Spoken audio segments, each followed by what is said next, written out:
টাকা এমন এক জিনিস, টাকার জন্য মানুষ এত নিচে নামতে পারে যা বলা অসম্ভব। তার বাস্তবিকটি প্রমাণ হলাম আমি। হ্যালো আমার কাছের ভাই বন্ধুরা, তোমরা সবাই কেমন আছো? বন্ধুরা, আমার নাম রিনা। আমি বর্তমানে একটা বেসরকারি কোম্পানিতে চাকরি করছি। কিন্তু বন্ধুরা, আমার মা বাবার ঘরে আমি একমাত্র সন্তান। এদিকে আমার মা বাবার অনেক বেশি বয়স হয়ে গেছে, তারা শেষ বয়সে এসেই বাচ্চা নিয়েছিল, আর সেটাই হলাম আমি। বন্ধুরা, আমার এখন বিয়ের সময়, কিন্তু আমি বিয়ে করতে কোনোভাবেই পারছি না, কেননা আমার বাবা মার সেই সামর্থ্য নেই। আমাদের যেটুকু সহায় সম্পত্তি ছিল, জমি জমা ছিল, আমার বাবা সেইটুকু বিক্রি করতে করতে সে তার চিকিৎসা বাবদ ওষুধ খরচের টাকা ম্যানেজ করে। এদিকে আমার মাও খুব বেশি অসুস্থ। এদিকে আমার পরিবারে আমার কোনো ভাই নেই। কে আমাদেরকে দেখভাল করবে, কে আমাদেরকে দেখাশোনা করবে? আমাদেরকে দেখাশোনার জন্য কেউ নেই।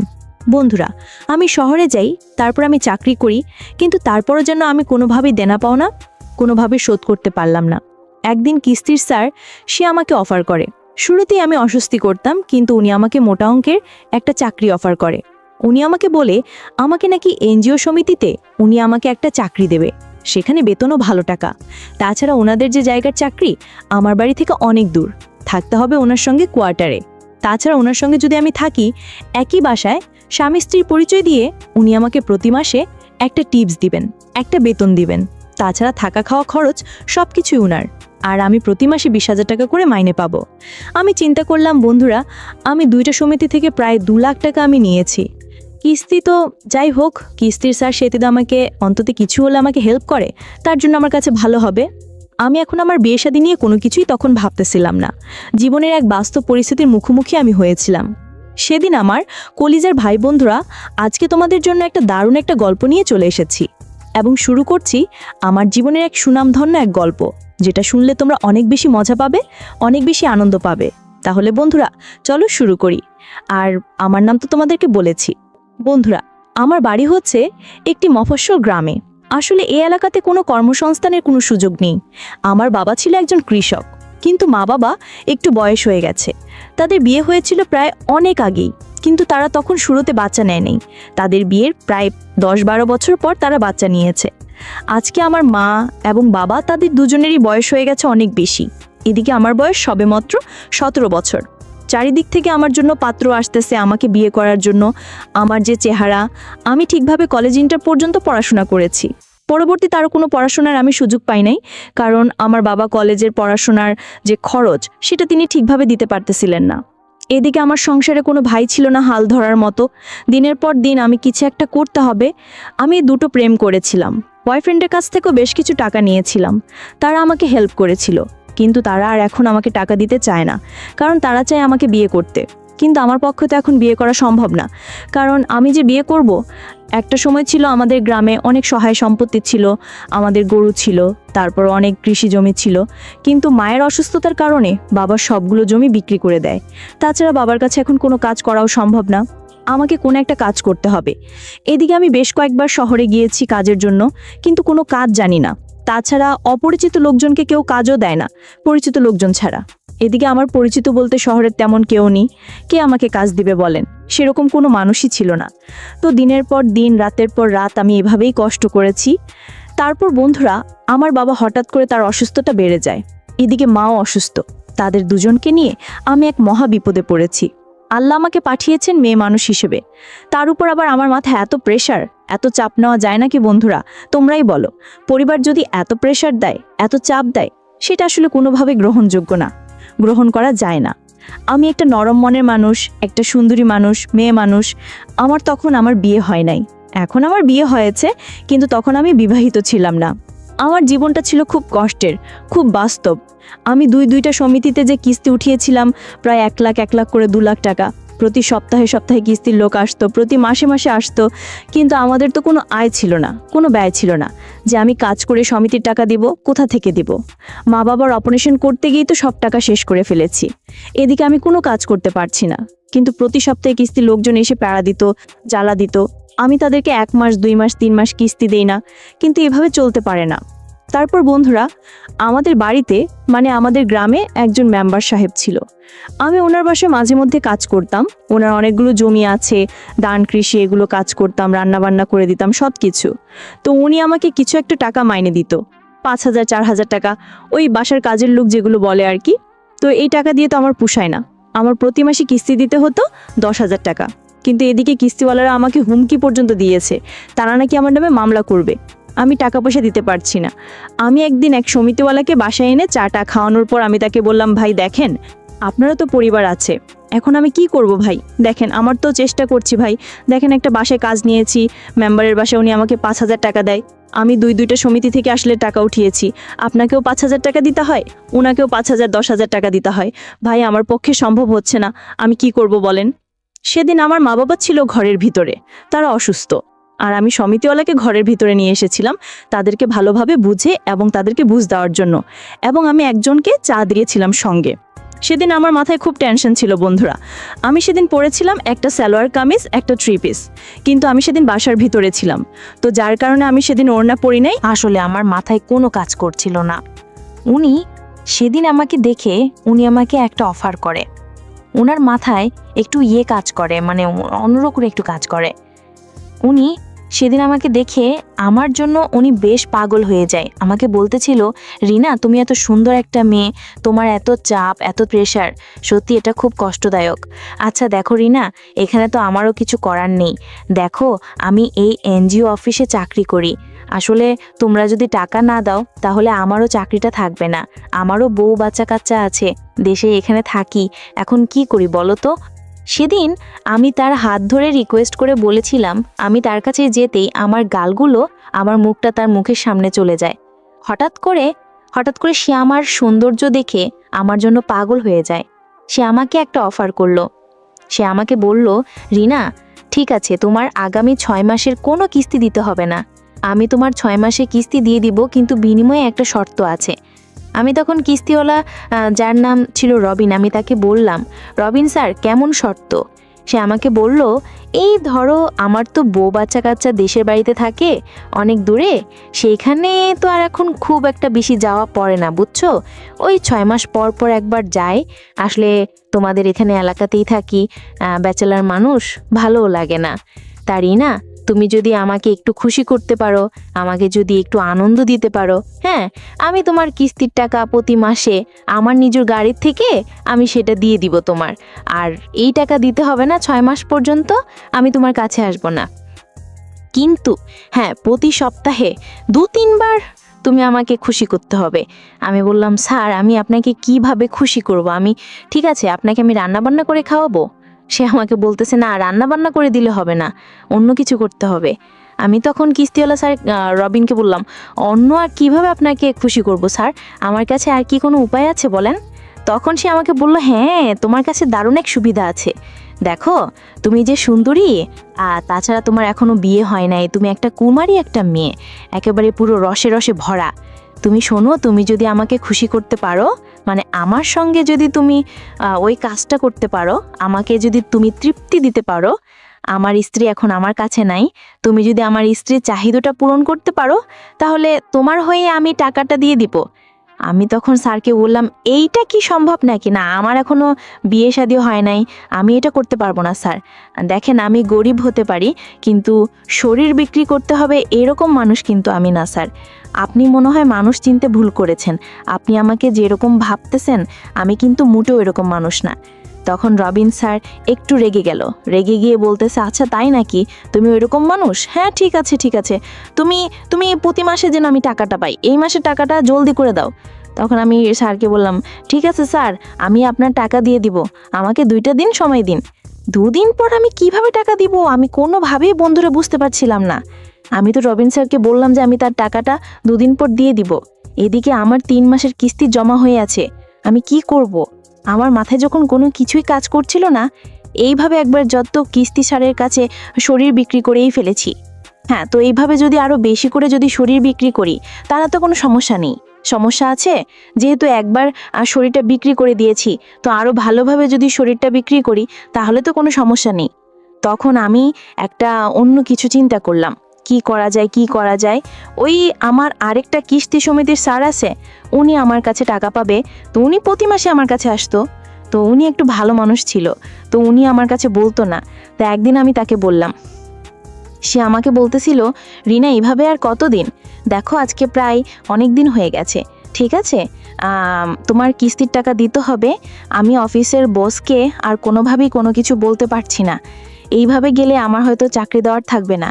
দেখো রিনা, তোমার মা বাবা সবাই অসুস্থ, এই জন্য আমি স্যারকে এতদিন বুঝিয়েছি, কিন্তু এখন আমি আর আমার অফিসের বসকে কোনোভাবেই বুঝাতে পারছি না। তার তো শুধু টাকা লাগবে, টাকা লাগবে, সে তো টাকার জন্য প্রচুর পরিমাণে চিৎকার চেঁচামেচি করে। এবার মনে হয় আমার চাকরিটাও থাকবে না। আমি তাকে বললাম, তার নাম ছিল সজীব, আমি তাকে বললাম, সজীব ভাই, আপনি একটা কাজ করেন, আপনার অফিসের বসের কাছে আমাকে নিয়ে যাবেন। সে আমাকে বলল, কেন, তুমি সেখানে গিয়ে কি করবে? দেখো ওনার মাথায় এমনিতেই গরম আছে, তুমি যদি টাকা না দাও আর ওনার সামনে যাও তাহলে আরও বেশি খারাপ হয়ে যাবে। আমি তখন তাকে বললাম, আচ্ছা ভাই, আপনি এত কিছু চিন্তা করেন না, চলেন আপনাদের অফিসে যাই, তারপর আপনিও স্যারের সঙ্গে আমি দেখা করি, দেখি সে কি বলে আমাকে। তারপর বন্ধুরা আমি গেলাম সেখানে। যাওয়ার পরে তার যে অফিসের বস, উনি মনে হয় ম্যানেজার, এই এনজিওর অফিসের ম্যানেজার। তখন আমি তার কাছে যাওয়ার পরে আমি তার অফিসে গেলাম, গিয়ে আমি দরজা লাগিয়ে দিলাম। সে আমাকে বলল, দরজা লাগানো দরকার নেই। আমি বললাম, আছে। তখন সে আমাকে বলতেছে, হ্যাঁ তোমার নাম যেন কি, রিনা না? আমি বললাম, জি স্যার। তখন সে আমাকে বললো, 1 লাখ টাকা কিস্তি নিয়েছো, কি ব্যাপার, টাকা পয়সা দিতে হবে না? হ্যাঁ, না হলে তো তোমার সুদ আরও বেড়ে যাবে। আমি বললাম, স্যার কি করব, কোনো কাজ কাম নাই, দিতেও পারছি না, একটা চাকরি বাকরি খুঁজছি কিন্তু কোথাও চাকরি বাকরি পাচ্ছি না, আসলে আমার মা বাবা খুব অসুস্থ, আমি দিতে পারছি না। তখন ওই মোটা তাজা বেটাটা আমাকে বলতেছে, দেখো গরিব অসহায় মা বাবা অসুস্থ, এগুলো কিন্তু ব্যাংকের লোকজন শুনবে না, আর তারা এগুলো শুনতে বাধ্যও না, ঠিক আছে? আমারও কিন্তু বস আছে, তারা এগুলো শুনবে না, তো তোমাকে তো দিতে হবে, না হলে আমাদের আইনানুগ যে ব্যবস্থা, আমরা সেই ব্যবস্থা নিতে কিন্তু বাধ্য হব। তখন আমি আমার বুকের উপরে যে কাপড়টা ছিল সেটা আমি সরিয়ে ফেললাম। আমি সরিয়ে বললাম, এখানে হাত দিয়ে বললাম, স্যার একটু যদি আমাদের দিকে দেখতেন, ঠিক আছে? হ্যাঁ, আপনার তো অনেক টাকা বেতন, আপনাকে আপনার চেহারা দেখে মনে হচ্ছে স্যার আপনাকে আপনার বউ আগের মতো তেমন ভালোবাসা দেয় না, আপনাকে আপনাকে আপনাকে তেমন মায়া করে না স্যার।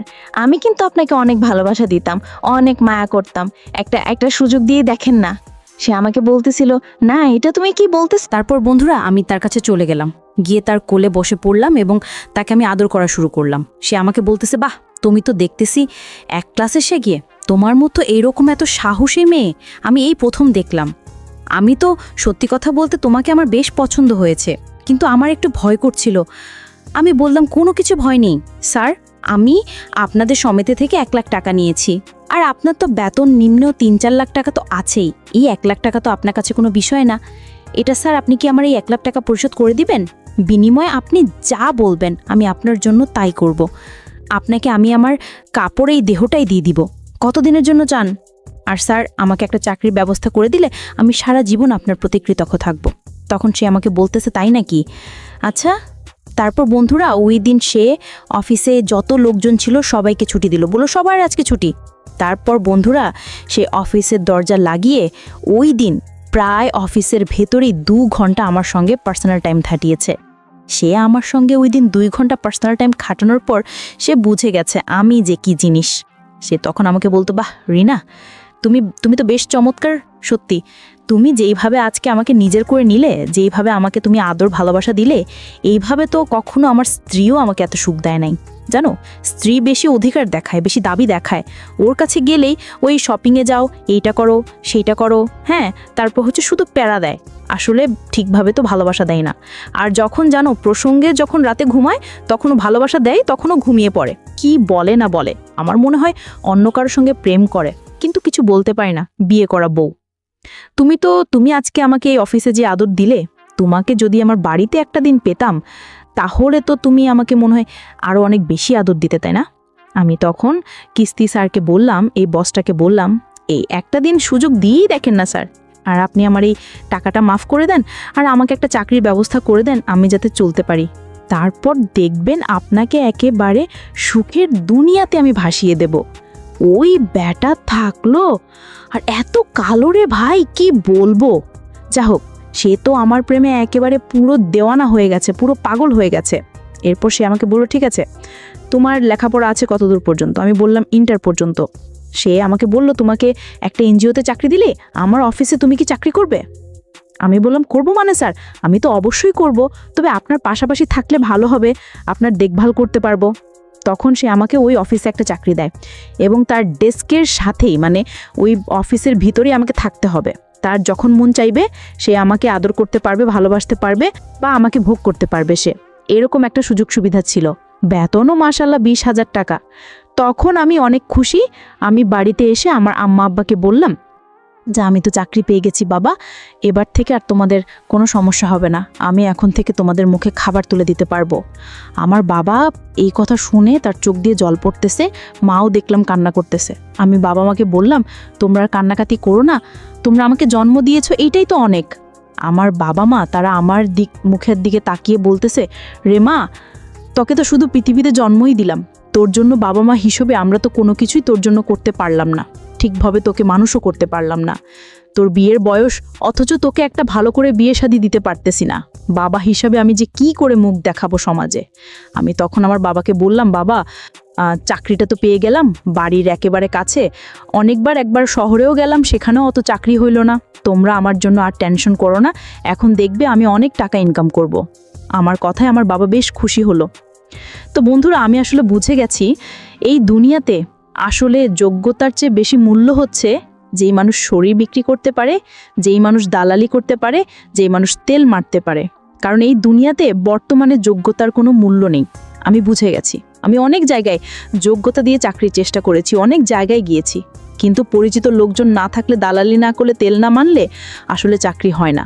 আর আপনি যদি মেয়ে হন তাহলে দালালিও চলবে না আর তেলগিরিও চলবে না, আপনাকে ডিরেক্ট শরীর বিক্রি করতে হবে। তাছাড়া এই শহরে আপনার জন্য থাকার যোগ্যতা রাখে না। আমি তখন বুঝে গেছি যে এই সমাজ আসলে মুখোশ পরা মানুষ অনেক বেশি।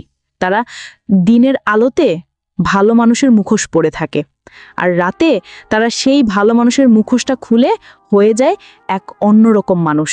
মানুষের দুটো চেহারা, সেটা আমি খুব ভালোভাবে বুঝে গেছি। মানুষ সামনাসামনি এক আর পেছনে আরেক। সামনে আপনার সঙ্গে ভালোগিরি দেখাবে আর পেছনে আপনাকে কুড়াল মারবে। তো আমিও এই রাস্তা বেছে নিলাম, কারণ আমি শহরে যখন চাকরি করতে গিয়েছিলাম সবাই আমাকে দেখে সবাই আমার দেহের লোভে পড়ে যায়, সবাই আমাকে প্রেমের অফার দেয়, কেউ আমাকে বিয়ে করতে চায় না, সবাই আমাকে লুব্ধ চায়, আমাকে বুক চায়, আমাকে খেতে চায়, আমাকে এক রাত খেতে চায়, কিন্তু সারা জীবনের জন্য কেউ আমাকে চায় না। এইটাই ছিল আমার সবচেয়ে বড় কষ্ট। আর সেখান থেকে আমিও বুঝে গেলাম যে উপরওয়ালা আমাকে এত সুন্দর একটা দেহ দিয়েছে, শরীর দিয়েছে, তাহলে আমি কেন এই শহরের মানুষগুলোর মতো অবহেলায় পরিণত হব? আমার এই শরীর বিক্রি করব, যতদিন বিক্রি করা যায় আমি ততদিন বিক্রি করব, পরে না হয়ে আমি সব কিছু ক্ষমা চেয়ে নেব, মাফ চেয়ে নেব। তারপর বন্ধুরা, এভাবেই চললো আমার জীবন। আমার দুইটা কিস্তি ছিল, সেই দুইটা কিস্তি এখন আমার নেই, সেগুলো সব ক্ষমা হয়ে গেছে। আর এখন আমি ওই কিস্তির অফিসেই চাকরি করি।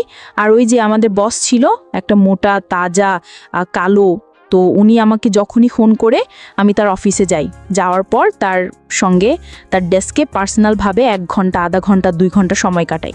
মাঝে মাঝে উনি ওনার স্ত্রীকে দেশের বাড়িতে পাঠিয়ে দেয়, ওনার মা বাবার কাছে। তো তখন বাসা পুরো খালি দেখে ওনার বাসাতেও যায়। তবে উনি আমাকে বকশিশ দেয়। মানুষটা খচ্চর হলেও খুব ভালো। উনি আমাকে প্রচুর পরিমাণে বকশিশ দেয়, টাকা দেয়। তাছাড়া আমি যা চাই তাই দেয়। এখন আমার টাকা পয়সার কোনো কিছুর অভাব নেই, সব কিছুই আছে। তো এই দুনিয়াতে একটা জিনিসই প্রমাণ করার, সেটা হচ্ছে আমরা সবাই মুখোশ পরে থাকি, আমরা ভালোর অভিনয় করি। আমরা আসলে বাস্তবে কেউই ভালো না, ভালোর অভিনয় করি। ঠিক আছে, সব হচ্ছে লীলা খেলা। তো বন্ধুরা, আজকের গল্পটা তোমাদের কাছে কেমন লাগলো অবশ্যই চাইলে তোমরা আমাকে কমেন্ট করে জানাতে পারো। আর এই ধরনের আরও নিত্য নতুন গল্প শুনতে